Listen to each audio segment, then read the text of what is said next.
Hello, good afternoon, everybody. My name is Kieran Bird. I'm the Executive Head Teacher for Beyond Autism Schools. Um, I'd like to thank you all for taking the time to join us for this afternoon's session. Today, we will be looking at um, multidisciplinary team working and how it involves all of us all of the time. Before I begin our presentation, there are some housekeeping instructions that I do need to give people, just so people are aware this is being recorded. Copies of the recording will be sent to people after the short presentation. If you have any questions at all, I'll be taking questions at the end, but if you could put them into the chat function, please, and then I'll be able to answer those at the end, as I've said. Also, if you do want to put your name into the chat function and where you're listening from, that would be appreciated as well, so we know who we have with us this afternoon. This is the final Lunch and Learn of the Beyond Autism series. For this academic year, we will be starting again in the new year, and I'll ask just a few questions about that at the end of the session also. So I'm going to begin. For those of you who aren't aware of Beyond Autism and what we do, we are halfway through our latest 5-year strategy. And the multidisciplinary team, the work of our support network, etc., is encompassing all of our ambitions. So you can see from the slide what our goals are in terms of this strategy. And it's fundamental that we have a collaborative senior management team made up of a vast array of different disciplines. So we have allied health professionals, behaviour analysts, members of the senior management team who are education based as well. And it's really important that when we were setting this strategy, we were devising a vision with which our skills and expertise were best accustomed to be able to have the success that we're wanting to see. And our vision here to ensure children and young adults with autism access an education which empowers a life full of choice, independence and opportunity. It's essential that we live this vision for our own practice and values, and we're utilising the teams that we have around us to enable us to achieve and have success in this. And we'll only have success in this if we are working with our multidisciplinary teams, working within our networks, and with our partnerships as well. So I'm going to try my hardest not to do slide karaoke today, but I am going to read directly from this slide now. So in this session, we're going to examine how no one discipline can work in isolation. It does take all of us all of the time to secure positive outcomes for learners. We're going to discuss how collaborative thinking and broader perspectives complement the development of realistic and functional long-term goals and accuracy of assessment. And we're going to do this through a couple of ways today. I'm going to talk through the journey that Beyond Autism has been on itself, and how we've had to reflect on our own practice to ensure that we're utilising the skill sets of our teams, but also we are very much aware of what our scope of practice and competency is. That hasn't been plain sailing for us, and I'm sure other people may have had similar experiences in their own places of work, etc. So we will go through that. So when we're looking at what scope of practice is, so it refers to the range of roles, functions and responsibilities and activities which a registered professional within a governed discipline is educated, competent and has the authority to perform. So putting that into simpler terms, it's practicing what you've been trained to do, keeping up with your professional knowledge and knowing what it is you are qualified to do. And we're going to talk about the difference between scope of practice versus the scope of competence shortly, because there are differences between the two of them. And again, this is something that we've had to consider ourselves at Beyond Autism to ensure, again, that we're enabling the best outcomes for our learners. So I'm going to talk a bit about the journey Beyond Autism has been on. So I joined Beyond Autism back in 2016, and originally I was the head of Park House School, or what is now Park House School, and worked alongside a colleague who was the head of Tram House School. And we had an MDT who were very skilled and competent. However, the boundaries of competence were at times blurred. And what we could say was described as friction between different teams, and conflict that at times, and I'm sure people won't take offense to this if they're listening and were part of those teams, where there was a level of arrogance between different teams, in so much as everybody felt that they, when they were competing with priorities and influence, were more right than others, had more skills and knowledge in certain areas, or that people weren't equipped enough with the knowledge to be able to advise, support and guide. And an example of that would be potentially, our speech and language therapists and our behaviour analysts were setting competing communication targets, and in some ways were replications of the targets that they were both setting. They were setting, data collection, which was very similar, but there might be slight wording differences in those targets. And those competing agendas, therefore, everyone felt like they were working in the best interests of the pupil, but however, those interests were blurred, and that was simply down to the fact that people were coming from different perspectives and different professional opinions. And so the impact of that was, there was time wasted, the replication of targets being set for pupils, which meant then potentially that the pupils could have had different targets or be working on a range of different skills as opposed to be working on very similar skills, which could be captured in one of the different disciplines target setting. It meant that the time that was being spent and the resources that had been spent on writing these competing targets meant that there was time being wasted where they could have been working with other pupils, working on different skill sets, as I've said already.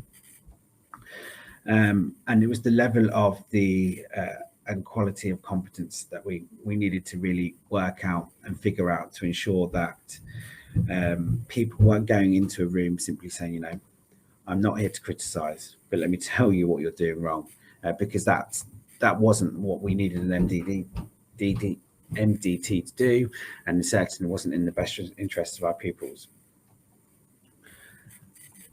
So we set about asking 2 questions of our MDT,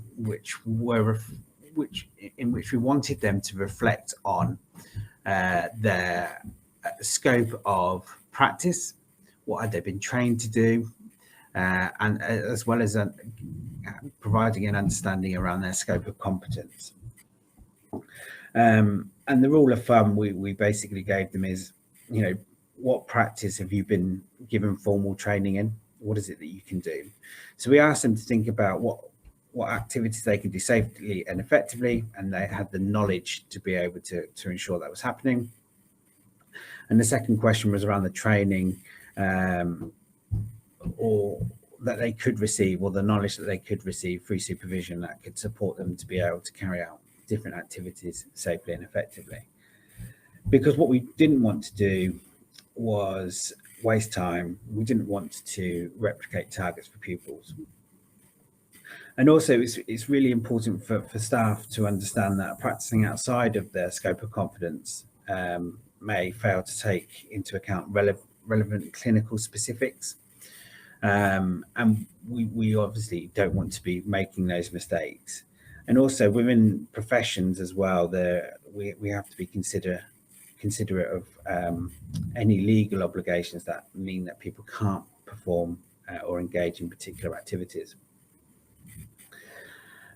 So we set about asking those questions, and that was around us enabling staff to determine their own competence, so they're aware of what it is that they can and can't do, essentially. And when we're looking at the difference between the scope of practice and the scope of competence, the scope of practice is in relation to the professional level that somebody has. So what are they qualified in, and what professional body do they belong to? And competence looks at the individuals practicing within the profession. So what within their chosen profession, what knowledge and skill sets do they have? Because not every speech and language therapist, for instance, is going to have the most up-to-date knowledge of augmentative communication devices.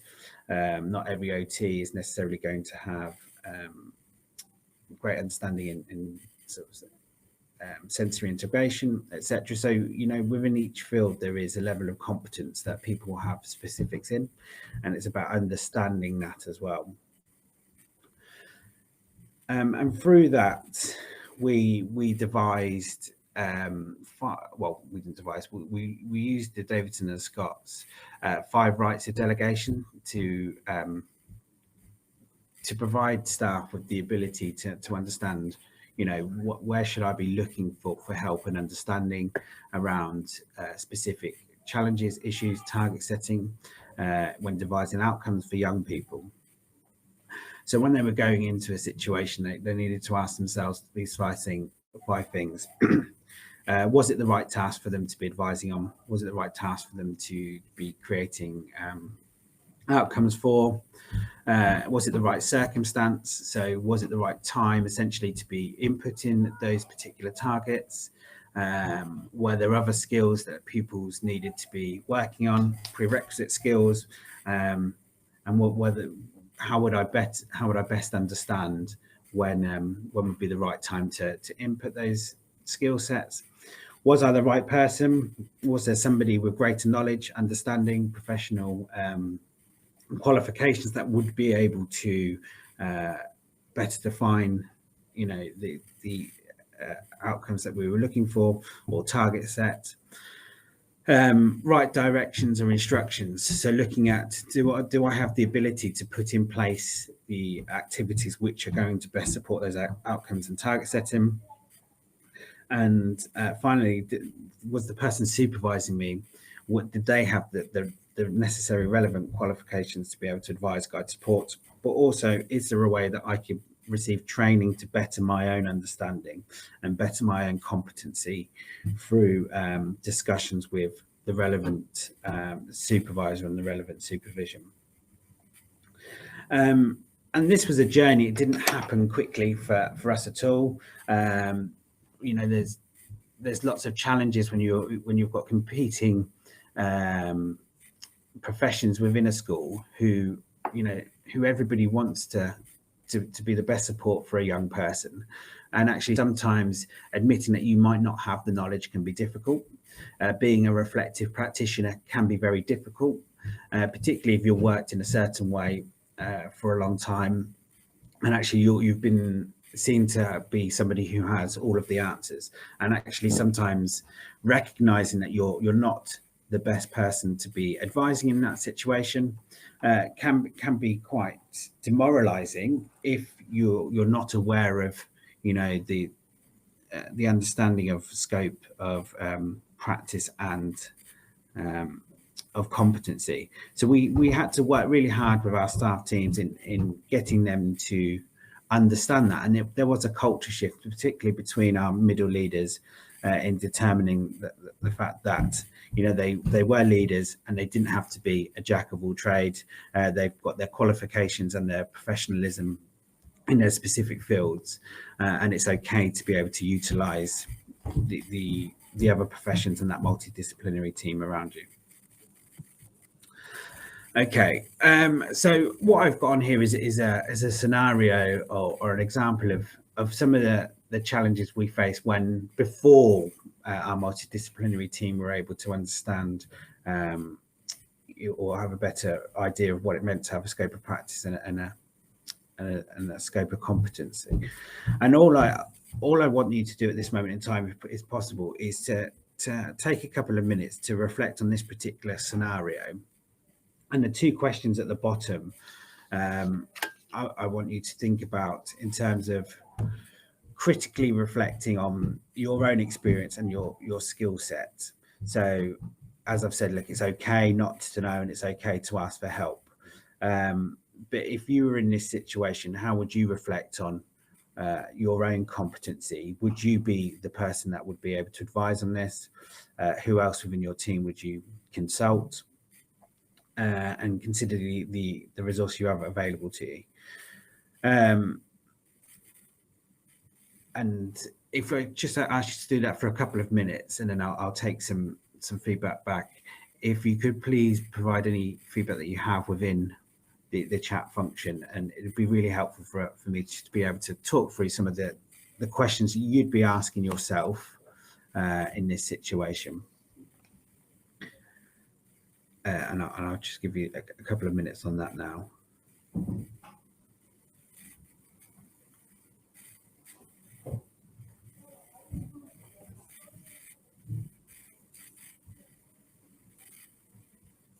So just as you're writing and thinking, some ideas of questions that you might be asking yourself would be, how do you know if you're the right person? What other professionals do you have available to you within your resources or within your gift of the setting that you're at? What other professionals, etc., could you be? Could you potentially liaise with or meet with? I'm going to give another 30 seconds on that before I take any feedback.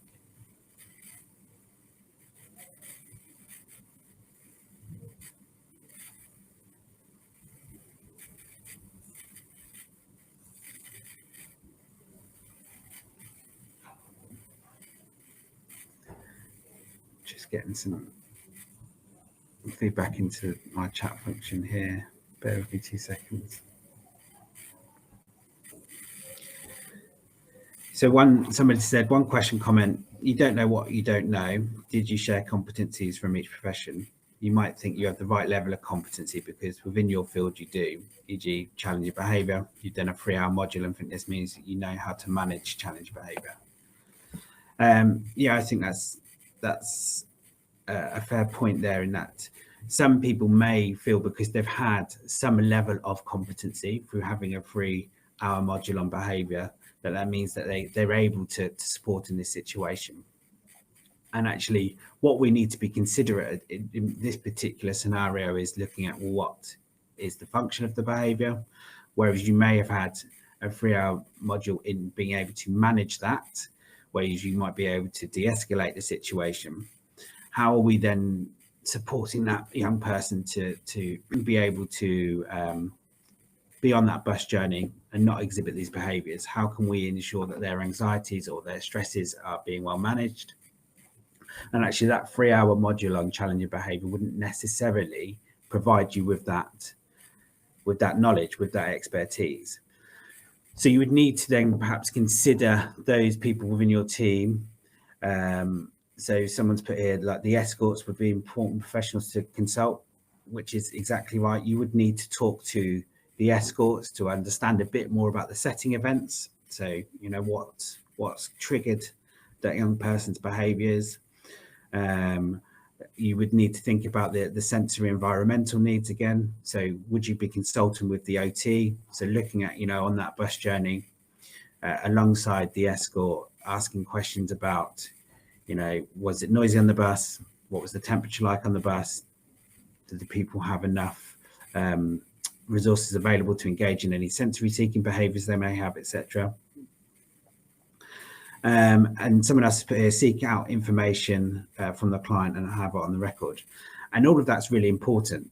So we do need to ensure that we have enough information that we know about the young person to be able to decide on what other professionals we could engage with. And we have to think about the whole team around that child. So in some of the comments, people talked about some of the other professionals that are around to them. So they were, you could talk to the transport team, you could talk to the OT. Once you have that information about the function of the behaviour for that young person or the setting events, then you can begin to build up a picture of the people that you need to include in that conversation. So someone else has put, medical, sensory, environmental stimuli, the teacher's reflection, the driver's self-reflection, the client themselves, exactly. And at the centre of this is always going to be the young person or the child that you're working with, and it is that team around that child that's within your gift to be able to provide the expertise and the knowledge that you need to be able to cater for them. And someone else put in a really good point here, which is not on this slide, which is around the social care team. So if there is a social care team around them, if the professionals that are in the network aren't able to understand why this young person is behaving in a particular way on the bus, are there other alternative travel arrangements that you can be thinking of? And you could liaise with the social care team around them. But it's all of these professionals that would have the ability to work on this particular challenge for this young person in order to get the best outcomes for them. Whereas someone talked about the 3-hour behaviour module. Actually, if we're thinking about our behaviour analysts, which are supporting at this moment in time, actually, is it not a behaviour that's directly because of the young person having challenging behaviour? Actually, the setting event there could be around the sensory needs of that young person. We know that they find loud environments very noisy. And actually, is it too noisy on the bus? How can we appease some of those sensory challenges that young person has? And all of that, we have to be considerate of that individual. And you all wrote it within the chat function here where we're looking at, we'll get to know that child, understand that. So what data do we have about that young person? What information do we have already? So we utilize the people that know that young person. So how do they respond in class? We know that they prefer quiet environments in the school. When we're talking to the escort or the passenger assistant on the bus, what information can they tell us about when behaviours start to increase? We do observations with that data as well, knowing that, and then we have the scrutiny. But what's really important about this is that this data observation and scrutiny doesn't need to be done in isolation. And actually, you're utilising your team around you to better understand that, because people will have different perspectives. In the journey that Beyond Autism had back in 2016, when we reflect on this, people were having these conversations, or they would have their own data and they weren't sharing that data. People would have done their own observations, but they weren't sharing that observation. And then people would be determining their own outcomes from that based on the knowledge that they had themselves. And what we have to do is ensure that we're sharing that knowledge. So having that multidisciplinary team, those meetings around that child, which incorporate all of those people that are within that team to ensure that the outcomes then are measured, the outcomes are consistent within disciplines, and that people are aware of their scope of practice, because it's not up to one person to be able to find all of the solutions and find all of the answers, because there's a danger there that something can be missed, that you can exacerbate some of the challenges that the young people have. You could be not stretching or challenging expectations with a young person because you don't know the skill set that they have, because you don't have the data of that young person, because you don't have the knowledge of what it is that they need to be able to develop in certain areas of their learning and their outcomes. And that's why it's really important that we're considerate of all of those things.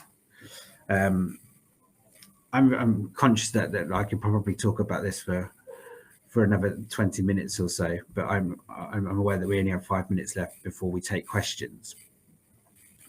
So there are things that we need to make sure we're considering, and it's that critical reflection really of your own experiences and your skill set that people really need to be considerate of. And it's okay to know that you don't know, and it's okay to ask for help, and it's okay for you to actually go and ask for that help from those people that have that specific knowledge and skill set, who have that scope of practice, that have that scope of competence. And you have to be mindful and considerate of the resources that are available to you. And if you don't have those resources that are available to you, understanding where you can go for that. You may consider providing some services or some services yourself, because providing something is better than none. But that in itself can lead to a bit of an ethical dilemma. It's better to learn to refer than to attempt to put something in place which you are unsure of yourself, or you don't have that scope of knowledge or competence, because at the cost of a young person's development, if we're not getting it right in the first place, then we need to make sure that we are finding the right people to do that. And it's okay to also develop our own scope of competency within our own professional realms. So if we are an OT that doesn't have a great knowledge of sensory integration, how do I go about doing that? How can I train? How can I be supervised? How can I learn from others within my profession that can develop my skill set within that? Okay. So thank you for listening today, and if you do have any questions, please do put them in the chat box, and I'll attempt to answer those as best I can. As I said at the beginning, this is the last lunch and learn that we have in this series. We will be looking for input on what topics people want to hear about in next year's series, and what we will do is we will send out a survey along with this recording to everybody who's participating today, and it will be really helpful for us to understand what it is you would like further knowledge and understanding in, or to be engaged in discussion with. So I'm now going to just finish talking and answer some of your questions, but thank you all ever so much for listening.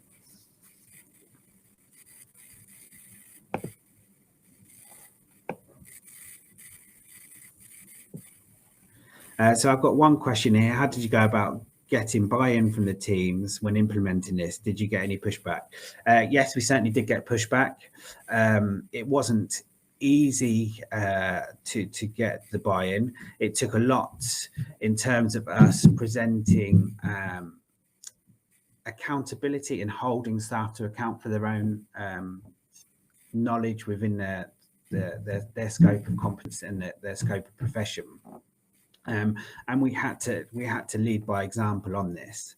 The pushback came in the fact that people, I think, felt offended at times that their knowledge was being questioned, but actually by demonstrating, for example, that other professionals had a set of knowledge and skills was a defining factor really for us, and also being able to provide evidence within IEP outcomes and personal curriculum plan outcomes, because what we were able to evidence was, well, actually, these two skills that you're working on together are very similar, and actually we're asking people to teach these skills when if we're teaching the same skill twice, we're missing out on a particular target that could be worked on. So by demonstrating and holding staff to account on that was one of our main methods to break this sort of cycle, really. And it was about changing a culture as well.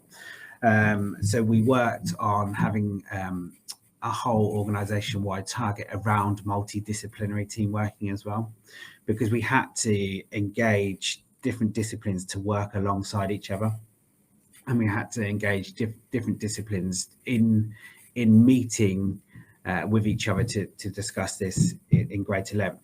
So with that, then we instigated multidisciplinary team meetings for class teams where everybody had the same parity of influence within those discussions. Everybody had the opportunity to talk about each of the individual pupils at length and in terms of what were their particular needs, whether they were sensory needs, communication needs, behavioural needs, etc. And then from that, we were able to step away from having defined MDT meetings to the fact that they became more organic. So target setting now, for instance, no IEP or personnel curriculum plan is written in isolation. Teams get together organically, discuss what targets pupils need to be working on, what skills they have already. And it's become a much more organic process because it is part of the culture now. Well, I certainly have a phrase that I tend to use here, which is that, you know, no one is arrogant enough to believe that they have all of the answers. And that's certainly a mantra that we try to instill in people for them to understand that actually, you know, I don't have to have all of the answers. I'm not expected to have all of the answers. But I do have a team of people around me that can support me in finding the best solution for any challenges that come up, or supporting our young people in outcome setting, etc.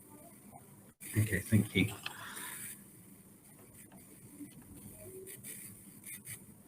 So the next question is, do you have competence assessment for differing professions, or was it based upon an informal self-assessment of competence level and scope of practice? We do have, apologies, I am in school at the moment where I'm recording, and a young man has just come into the room. I'll carry on though. Yes, so each of our teams do have competence-based observations. And within that, we are looking to see what skill sets people have and where training can be delivered through supervision within particular disciplines.